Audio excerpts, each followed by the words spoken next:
When it comes to migrants in detention facilities at the border, there's been so much discussion in politics about whether or not it's appropriate to call them concentration camps or even accurate to say that they're comparable to concentration camps. But as we have this conversation, as mainstream media continues to dwell on this, as Republicans hammer away at how insensitive it is for someone like AOC to call them that, we're missing a broader issue. We're missing what's actually happening in these facilities, regardless of what you want to call them. Now, when you look at these migrant detention facilities / concentration camps, I don't know how you can dispute the fact that these are, in fact, concentration camps. And me personally, that's what I'm going to call them because I call it like I see it. That's what it looks like. What we're going to do, though, is I'm going to show you footage from these facilities and allow you to judge for yourself. Because what you're going to see here is actual human suffering that's going on. People who are begging and pleading for individuals that bring their cell phones into the facilities to get the word out about the conditions.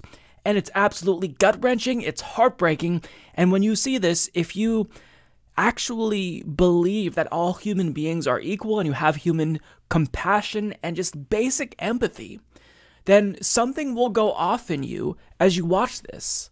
You're going to feel for these people. So the first video I'm going to show you is from Representative McGovern, who took a video of, I want to say, a couple dozen migrants in a relatively small room, and this is their reaction to him filming them. Help us. ¿Cuántos días estabas aquí? 40 days? We have 40 days here. We haven't taken a shower for 40 days.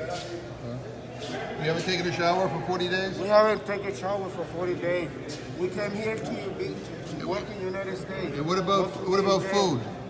Are you eating? Are you being fed? Food? ¿Te dan comida?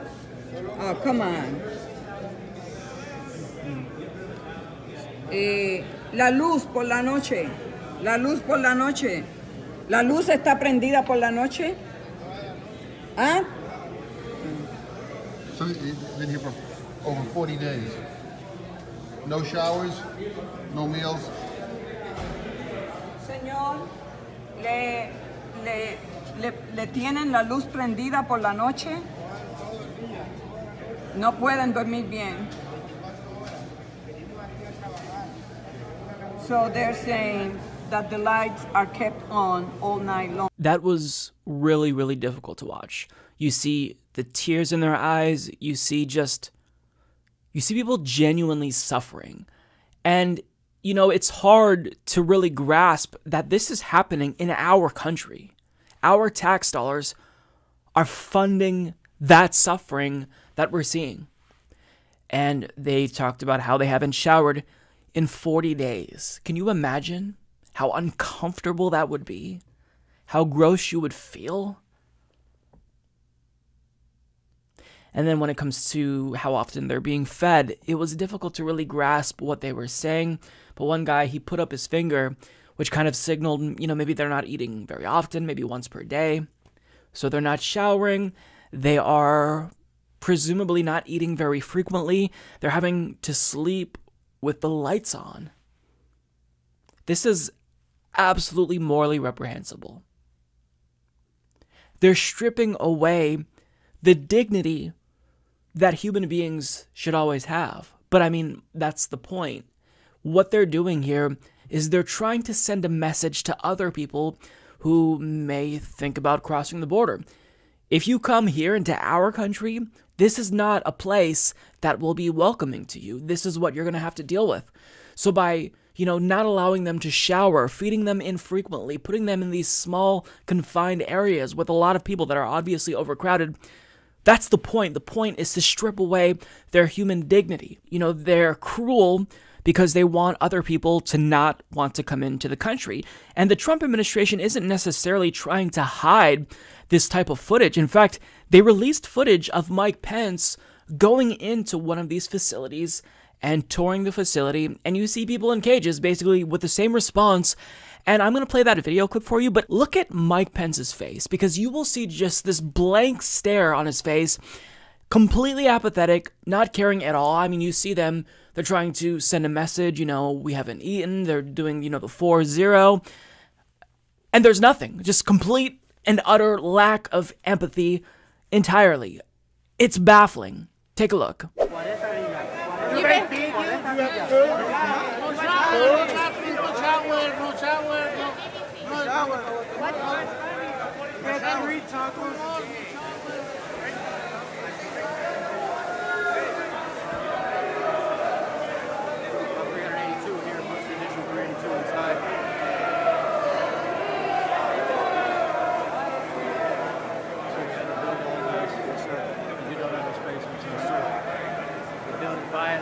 Find this, put the watchtowers up here. The watchtowers help us pick out anyone that gets rowdy so we can pull them out quickly.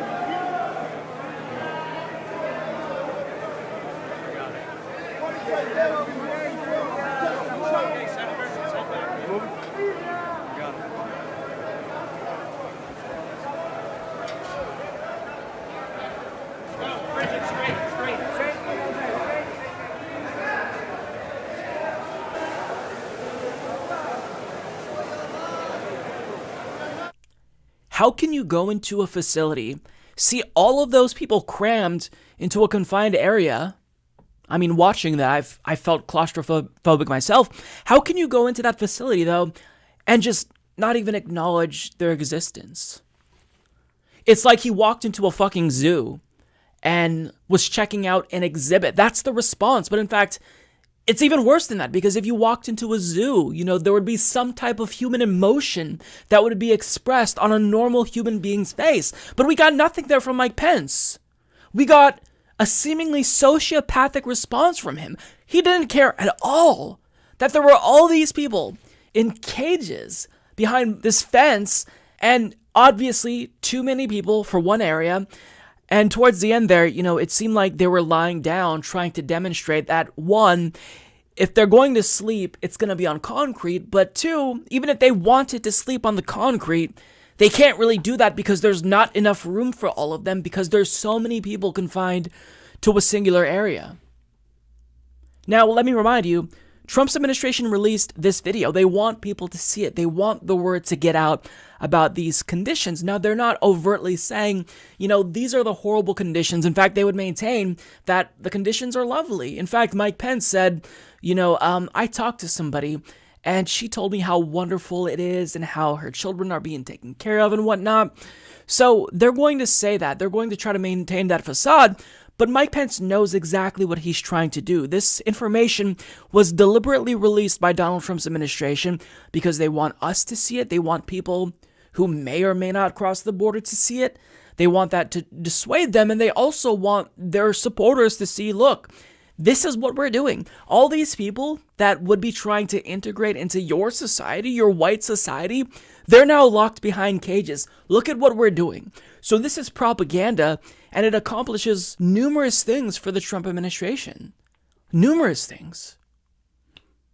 See, when you and I see it, we feel disgusted. We feel nauseous by looking at the way that our government is treating other human beings. But when a Trump supporter who is highly xenophobic sees this, he or she applauds it and thinks my government is doing something. Trump knows this, Mike Pence knows this, and they also hope that other immigrants get the message too. Now, a couple of weeks ago, we talked about AOC's visit to the border, and she talked about how poorly women and children were treated. One of the migrants asked for water. They told her to drink out of a toilet.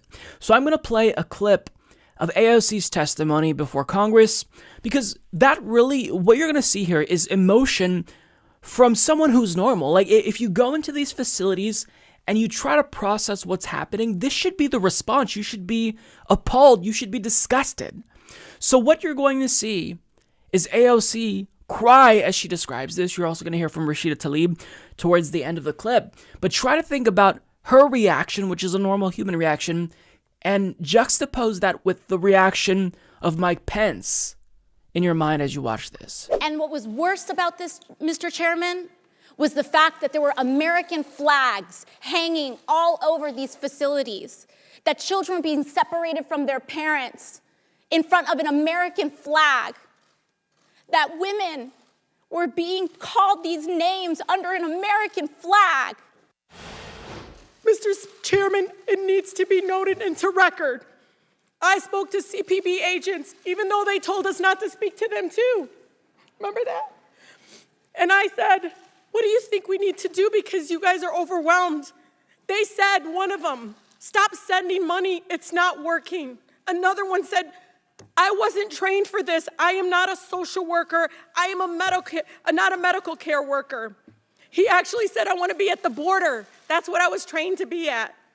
The last one, Mr. Chairman, the separation policy isn't working, he said. So what you saw there was a genuine, normal reaction to have to other human beings suffering. We're no different than the migrants that are in those cages. We can feel claustrophobic. We can feel hunger. We can feel sad. And so AOC is seeing herself in them as any human being would. But when you contrast that with Mike Pence's response, it was cold, and he clearly had no remorse. Now, one last video I want to show you is from a lawyer who met with child detainees, and she gives us a little bit more insight into the conditions. Again, you're seeing somebody who was affected in, I think, a normal way react to horrible conditions. Many had not brushed their teeth for days. They were wearing the same clothes they had on when they crossed the border, clothes that were covered in nasal mucus, vomit, breast milk, urine. Multiple children had a strong stench emanating from them because they had not showered in days. At Clint, I met a 6-year-old boy who I will never forget. He was tiny and he hardly spoke. When I asked him if he was at Clint with anyone, he began to sob nearly inconsolably for an hour, nearly an hour. This is happening in the United States of America. But please, whatever you do, don't call them concentration camps. So I'll let you decide now. You saw the footage, you saw the testimony from people who toured these facilities, who couldn't show us everything because they couldn't bring their cell phones, even though some of them snuck, their phones in and got some photographs. But you saw it for yourself. How are these not concentration camps? How is it inaccurate to call them concentration camps? How? We know what these are. These are concentration camps. And by calling them what they are, we're getting people to really take a second look at the practices that are going on in these facilities. We're getting people to think, wait a minute, we're calling them concentration camps, so maybe I should see for myself what the conditions are like so I can be the judge. So calling them concentration camps isn't just effective politically, but it's accurate. You saw them. These people are suffering in there. And they're suffering at the hands of our government, and we're the ones who are paying for that. Now, I want to switch gears a little bit because we covered the human angle, but I want to talk about the capitalist angle, because even if you see that suffering and could think, who's benefiting from this, right? Well, the capitalist system absolutely finds a way to extract good from even horrific situations and turns a profit out of it. Because these concentration camps oftentimes are privately run. And as Steph Knight of Axios explains, as of November 2017, 71% of detained immigrants were being held in private detention facilities, according to government data obtained by the National Immigrant Justice Center. Since Trump became president, ICE has awarded more than $480 million in federal funds to GEO Group and more than $330 million to CoreCivic, according to USA Spending. It's a similar situation to the late 1980s and early 1990s when all levels of government began struggling to handle the surge in prison populations and turned to private prison companies to help. Brennan Center for Justice Program Director Inamai Chettiar told Axios, "The government is rapidly increasing immigration detention and outsourcing it to the private sector. Between the lines, these privately run detention centers often hire fewer staff members, require less training of them, or don't implement programming for detainees." Randy Capps, Director of Research for U.S. Programs at the Migration Policy Institute, told Axios, "Some have even been sued for imposing forced labor on immigrants. When you have kind of weak standards and you have a for-profit motive, you wind up with understaffing, and you wind up with lack of services and activities," Capps said. "That's where you get to health problems, and you probably have mental health problems too." So we have a system that is carrying out large-scale human suffering. We are detaining human beings and keeping them in cages. And we also live in a system that incentivizes the privatization of everything. Everything is commodified. So these private facilities that are overseeing detainees, they have an incentive to keep costs low, which means you squeeze more migrants into smaller facilities, you have less staff, and it's just a recipe for disaster. This is what capitalism does. Now, even if you eliminate capitalism, that doesn't mean that xenophobia would be eliminated as well. But certainly you can see how these things are related, and capitalism exacerbates the issue that we're all seeing. So overall, I just wanted you to see this, to see the footage, because if you see this and you have no response, if your reaction is just ambivalence, then I need you to question how you see other human beings.